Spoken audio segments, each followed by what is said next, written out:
Hey, everybody, welcome to this episode of Think Business Live. Looking forward to talking with Krunal Patel, co-founder and chief product officer at Bordo.ai. Looking forward to talking with you, Krunal. I love talking about AI. If you go to the website at Bordo.ai, one thing everybody will see is it says it turns data into decisions, AI analytics engine to supercharge growth, enrich data, and monetize insights. Your mission is to harmonize artificial intelligence with human wisdom to create a more prosperous, equitable, and financially empowered world. There's a lot there. Let's talk about it. So I love AI. I've loved it since it came out. I use it, 10 to 50 times a day. I think it is a great tool. There's, way more ways of using it than how I do as a business coach. But I want to talk about and dive in where you talk about harmonizing, I love that word, AI with human wisdom. I think there's a lot of fear within that. Yep. What I think there's a lot of confusion about what that means. I hear repeatedly, how many people will lose their jobs? Will this affect the workforce? AI is feeling more human every day, yada, yada. So let's talk about that. How are we harmonizing that? And how are we harmonizing AI with human wisdom while still making humans relevant? Yeah, that's a good question. I'll draw a parallel with I grew up in India, and when computers were getting into mainstream, everybody thought this is going to, put a huge dent on job market. A lot of people will lose the job because computers can do a lot more things, right? Mostly accountants and other people. What happened after that is it created a lot more jobs than it destroyed, right? So same thing with AI. Automation and some of the other use cases, yeah, definitely. So there will be some impact, but it's going to be like transferring one skill into other and taking one job but opening 10 more different kinds of jobs. That is an opportunity we have here, right? With AI. Can you give an example? Yeah, sure. So, for example, let's say let's talk about ChatGPT, LLMs, right? So we fear that it's going to write documents for us, and it's going to do a lot more, mundane tasks that nobody wants to do, research and whatever. Everything becomes so faster. So yeah, some of those jobs where we have research assistants or someone doing like typing things all day long, yeah, their job may change and shift into just use the power of AI. But like to create this AI, there are a lot of people working in that. There are software engineers, infrastructure engineers, and product people, and a lot of people actually are creating these tools, and that's a transformation or transfer of skills or a job from one area to the other area. And when we talk about like AI can code today and it will take away software engineering jobs, I would say that it's not going to do that. Like, if you need like 10 people, you may need 8 people now, because AI can do basic routine automated job for 2 people. But those 2 people, if they upskill themselves, there's an opportunity. A lot more tools are coming out every single day. This is an era of agentic AI. Everybody's building an AI agent for something or the other. So they need engineers. It's not AI coding themselves and creating these agents, right? Yeah. So Let's talk about upskill, right? Because I think you can look at technology, through the decades, and you can look at AI, and you can say, am I scared of losing my job, or what skills do I need to adapt to whatever is about to come? And I think that and I see this as a business coach, to grow, to evolve, to grow your skill set, it takes discipline, persistence, consistency. But it's something that we have control over. And when we look at all of the things that we control and don't control, we have control over ourselves to grow our skill set. And so I'd like to talk a little bit about, from your perspective, where you think we can all grow our skill set, right? From the on the line worker to the CEO of any company, right? It's because I think everybody has a responsibility Yeah. to upskill. Yes. Yeah. So what are those skill sets, do you think, and what should people do? I think depending on the role and what objectives or goals people have for their career. But one thing I would say fundamentally, regardless you're CEO or a junior analyst or engineer, whoever, how to use AI the most effectively, so-called like prompt engineering, or how to get the best out of AI tools that you have. It's the one of the most fundamental skills that I would say everybody should start picking up, right? Like spending 1 to 5 minutes a day, Yes. just playing around with it. Yeah. Yes. And as you see, like you observe certain type of questions, certain type of prompts get you certain type of results, and then if you refine your words and ask a little bit better, you get a better response from the Right. AI, right? So I just want to highlight something you said, asking questions a little bit differently yes, and interacting with AI can go a long way. You could ask a question or ask somebody, hey, write this how, Simon Sinek would maybe write this, or what question would Simon Sinek, or what question would, Abraham Lincoln ask me if this were the scenario. I mean, you can really play around and have fun with the questions. yes, Yeah. definitely. Yeah. And also like give some context, give some background, give your point of view, not just like outsource thinking part to AI, but just doing part to AI. And then what you said, some of the example of great prompts, it will just produce fantastic results. So number one skill is how to use AI, is super important. Second skill would be, now we are sort of entering an era of people who code. They used to, they hold edge, they can build things, they can create startups and big companies, tech companies, right?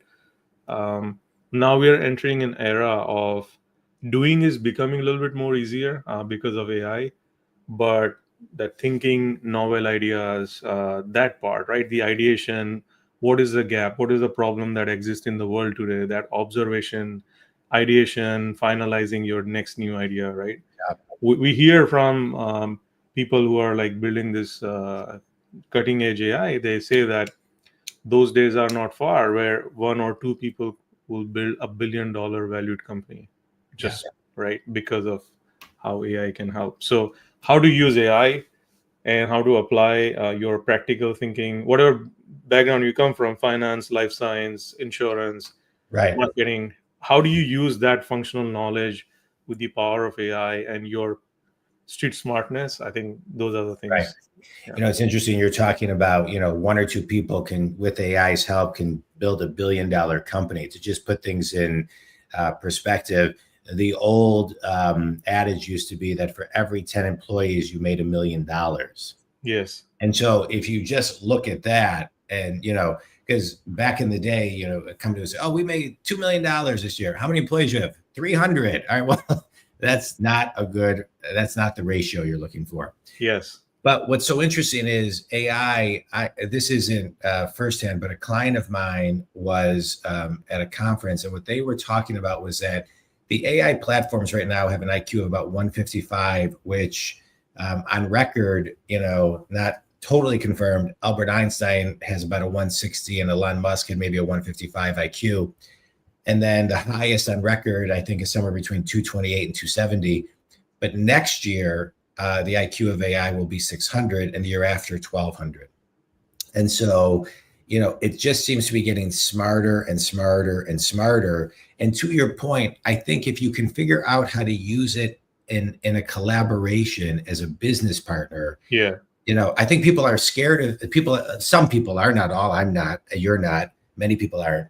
But I think if you get into the mindset of working with it as a person, as someone to collaborate with, so many people I find, Krunal, like, and this happens to me all the time. I'm sometimes it's just like, you hear, it's just on the tip of my tongue. I can like see it. I can't, and AI kind of helps bring out ideas and Yes. crystallize them and makes them tighter. So I think everything you're sharing is great. I want to talk about turning data into decisions, which is something that Bordo.ai does. There's an old saying that I love, that if you don't bring data to the meeting, everyone will just use their own opinions. Yes. And data is so important. It's important that we use it to drive decisions, but we also need to use our gut.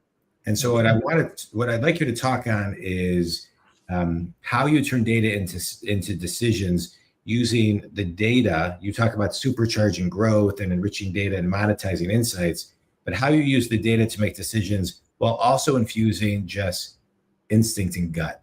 Yeah, definitely. Yeah. So, and I'll add like one more part, which is augmenting human intelligence with power of AI, right? So Yeah. we're not building an AI which will just look at data set and analyze and make a decision. Like, we have a lot of, insurance is one of the things. Claim processing has a lot of AI, and it just looks at the claim and process the data and then just makes a decision, claim denied, approved, whatever, right? We're not building that sort of AI. I fundamentally believe there has to be human in the loop.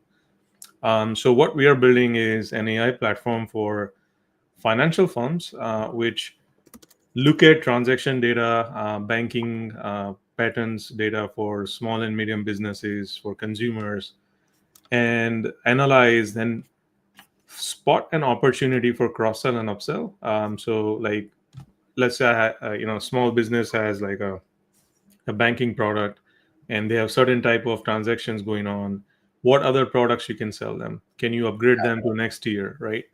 So humans have an experience with like seeing this firsthand and understanding. AI has a power of churning like a vast amount of data set, sometimes multiple sources, different modality of data set, and coming up with a recommendation and a reasoning saying that, hey, you know what, this ABC LLC is your customer for last 5 years. We recommend that you offer them corporate credit card, which earns them travel points or whatever. And here's my reasoning for that, right? So that turning data into decision is that like what kind of product you want to cross sell, upsell, and it's not just a cookie cutter approach today. A lot of financial institute ops for, which is you and I and many other people and businesses receive a lot of mail and they have offers, right? The offers are very same. Sometimes it's not even applicable to me. Like, do I want cashback or do I want points or do I want some sign-on bonus? Like, what do I want? So AI would be able to spot using this transaction and behavior, like what drives me and what will make me say yes to this offer, and what channel I want to receive this offer. Do I want a mail or email or a pop-up in my banking app, or what exactly? So find an opportunity for cross and upsell, give reasoning to why you're recommending this, recommend a channel to reach out the customer for this offer, and customize offer that people will just, it will be so good to refuse, right? That's what we are building. Yeah, I love it. Yeah. And your ideal clients overall, I know you talk about the banking industry, but your ideal clients are who? Right now we're focused on financial institutes, but this can actually be broadly applicable to e-commerce and retail and other scenarios as well. Yeah. Where do you see AI in 5 years, 2030? Okay. I would say it becoming more mainstream. Like my kid today knows what is ChatGPT, but says that it's bad for homework, so I'm not going to use it. But I see that becoming more mainstream, as in like more and more vertical use cases will be implemented on AI, and just like how social media penetrated like every single corner of our lives, I would see AI becoming that, right? Ease of interaction with companies that you deal with. That's one. Second is like I said, custom offers, custom products for you, and not just like one size fits all kind of products. Automation, things becoming a little bit more cheaper because the cost involved here is the process and the time, and time is money. Like you need something 10 people 30 days to do. If AI can do with like 5 people in 5 days, you see like a cost benefit. So more profitable companies, less cost passed on to businesses and consumers who are the users. That's what I see AI evolving. Right. Good. Good. Yeah. All right. Quick speed round. You ready? Yep, sure. A book that's had a big impact on you. Yeah, I would say The Alchemist. It's one of my favorite books. Yeah. Yeah. That's one of my favorite books. I love that book. I love best it. Best piece of wisdom you've ever received.